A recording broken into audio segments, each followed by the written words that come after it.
Mga kaibigan, nandito ako sa palengke ng Valladolid. Bali, sinesales ko yung aking produkto. Ito yung mga pechay ni ma'am, no? Tapos, ilapit mo dito para makita yung pechay.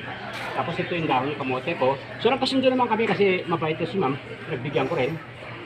Tapos, ito yung dahon ng sili ko. Hindi ko alam kung ano pag-uusapan namin dito mamaya.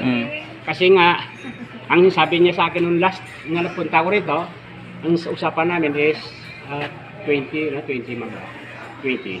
Ngayon, ang sabi ko, lugi ako. Papadagdag ako sa niya ng 5 pesos. Pumayag naman siya. Ang sabi ko naman, okay naman yan. Pero dagdagan ko siya ng paaman. Yung baga, tawad no. So ngayon, ito si ma'am, thank you very much ha.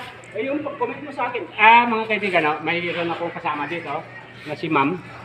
Ayan po. Close up mo muna. Si ma'am, si ma'am. Ayan. Kasi ganito Okay na yun.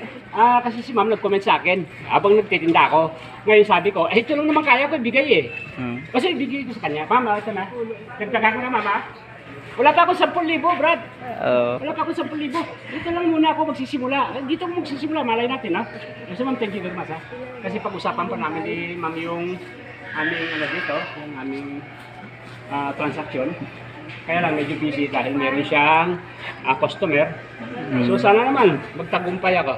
Kasi ang tawag dito andun ako sa production. Ngayon, yung product ko sa inaano ko rin, ang tawag dito, iminamarket ko ngayon. So mga kabayan, thank you very much. Thank you. Mama, medyo harap tayo ng konti dito. Ayan ang gwapo. Ang gwapo. Thank you. Okay na. Sige, okay na. Thank you.